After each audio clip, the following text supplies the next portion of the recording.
Saudara-saudari dan anak-anak yang terkasih dalam Kristus, salam dari Novisiat SVD Kuburuteng, Manggarai Flores, NTT. Saya Pastor Freddy Jahadin, SVD. Hari ini Kamis 24 November 2022. Kita juga ingat para martir Vietnam, Pater Andreas Dung Lac dengan kawan-kawannya. Kita mohon doa mereka untuk kita sekalian.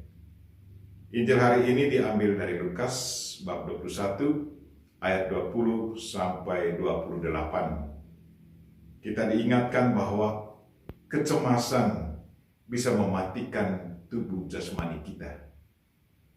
Sebelum kita mendengarkan firman Tuhan dan merenungkannya, marilah kita berdoa mohon penerangan Roh Kudus.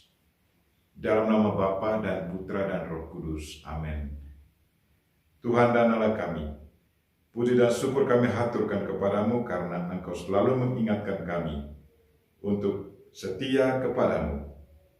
Kami mohon, kuatkanlah iman kami, jauhkanlah daripada kami perasaan cemas yang berlebihan, karena perasaan itu akan sangat melumpuhkan harapan dan semangat kami akan hidup dan bisa saja menyebabkan kami alami kematian tubuh jasmani kami.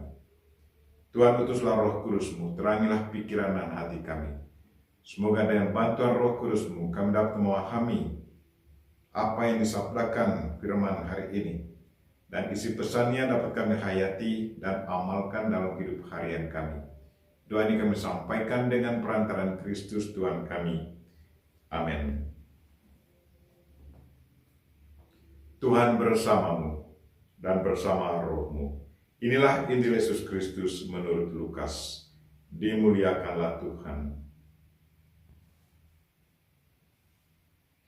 Yesus berkata kepada murid-muridnya, "Apabila kalian melihat Yerusalem dikepung oleh tentara, ketahuilah bahwa keruntuhannya sudah dekat." Pada waktu itu orang-orang yang berada di Yudea harus melarikan diri ke pegunungan.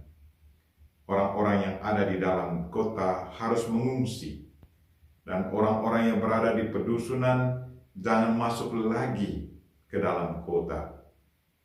Sebab itulah masa pembalasan dan genaplah semua yang tertulis. Celakalah para ibu yang sedang hamil atau yang sedang menyusui bayi pada masa itu.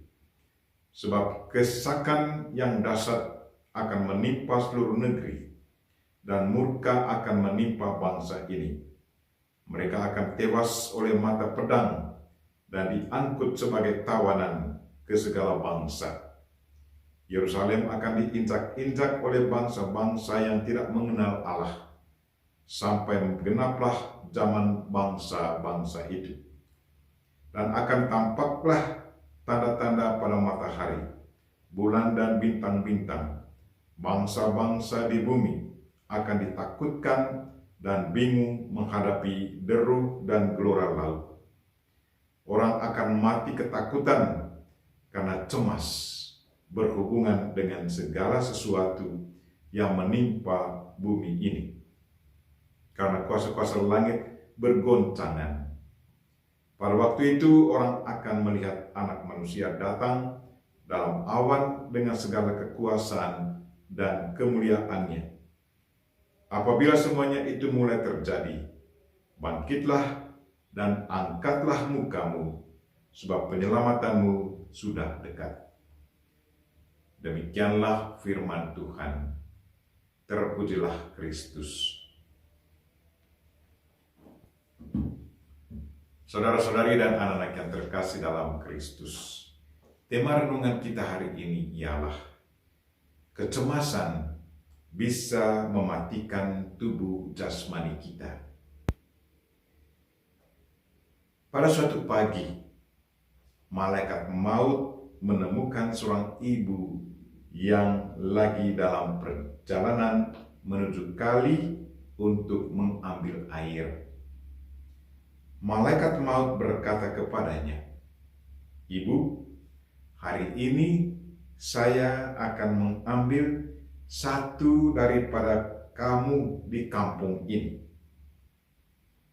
Mendengar pemberitahuan dari malaikat maut ini, ibu begitu takut dan cemas. Dia lari ke rumahnya dan memberitahukan hal itu kepada suaminya. Katanya, "Bapak, saya baru berjumpa dengan malaikat maut. Katanya bahwa ia akan mengambil satu dari antara kita." Mendengar pemberitahuan itu, suami begitu takut dan cemas. Kemudian dia ke rumah tetangganya, menjumpai temannya. Ia memanggil beberapa dari temannya dan katakan kepada mereka bahwa saya dan istri saya baru berjumpa dengan malaikat maut. Katanya bahwa hari ini dia akan mengambil beberapa dari antara kita di kampung ini. Jadi kita harus setia, kita harus siap sedia. Dari rumah itu menyebarlah berita tentang kunjungan malaikat maut di kampung mereka. Sebelum matahari terbenam, 100 orang di dalam kampung itu meninggal dunia, termasuk suami dan sang istri. Maka tibalah sang istri di alam maut, yang marah kepada malaikat maut. Katanya kepada malaikat maut, "Katamu tadi pagi hanya 1 orang yang engkau ambil hari ini, tetapi kenyataannya 100 orang yang engkau ambil. Mengapa engkau menipu saya?" Jawab malaikat maut, "Benar sekali saya sampaikan kepadamu bahwa saya akan mengambil satu dari kampung ini. Yang 99 itu bukan saya yang mengambil mereka, tetapi ketakutan dan kecemasan yang berlebihan itulah yang mematikan mereka." Saudara-saudari dan anak-anak yang terkasih dalam Kristus, lewat Injil hari ini kita dengar bahwa Yesus meramalkan apa yang akan terjadi ke atas kota Yerusalem dan sekitarnya, termasuk bait Allah di Yerusalem. Bahwa Yerusalem akan dikepung oleh musuh. Begitu banyak orang yang akan mati ketakutan karena kecemasan berhubungan dengan segala apa yang menimpa bumi ini. Ramalan Yesus itu betul terjadi, bahwa pada tahun 70 sudah Masehi, bait Allah dihancurkan oleh musuh. Yerusalem dikepung oleh tentara Romawi. Tentara Romawi dipimpin oleh Titus mengepung dan menaklukkan kota Yerusalem. Banyak orang lari ketakutan dan banyak yang mati karena kecemasan. Kematian karena kecemasan ini ada kaitannya dengan psikologi.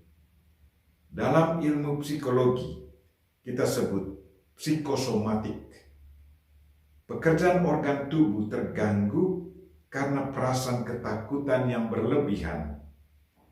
Perasaan ketakutan ini sering terjadi di kalangan anak sekolah menjelang ujian. Karena persiapan kurang memadai menjelang ujian, maka keadaan tubuh turut terganggu. Kekurangan persiapan menghadapi apa yang akan terjadi akan sangat mengganggu kestabilan emosi. Ketegangan emosi akan turut mengganggu pekerjaan organ tubuh yang lain. Ketegangan emosional itu bisa mematikan pekerjaan organ tubuh yang lain.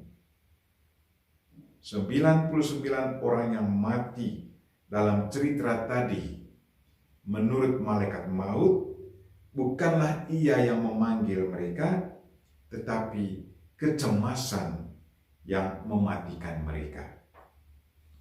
Marilah saudara-saudari dan anak-anak yang terkasih, percayalah selalu bahwa kehadiran Tuhan dalam diri kita akan selalu menguatkan kita. Kalau kita selalu berpegang teguh pada Tuhan, pasti Tuhan akan memberi kita ketenangan dan keselamatan. Sebaliknya, kekurangan iman akan Tuhan sangat memperlemah harapan kita. Kita berdoa, semoga Tuhan selalu menguatkan iman kita dan biarkan Roh Kudus sendiri menuntun pikiran dan hati kita agar kita selalu merasa nyaman. Kita memohon para martir Vietnam, Pater Andreas dengan kawan-kawannya, dan Bunda Maria untuk senantiasa mendoakan kita. Amin. Marilah kita mohon berkat Tuhan. Tuhan bersamamu dan bersama rohmu. Semoga saudara sekalian dan mereka yang kita doakan hari ini, secara khusus mereka yang sakit, dan segala aktivitas kita hari ini diberkati oleh Allah yang Maha Kuasa, Bapa dan Putra dan Roh Kudus. Amin.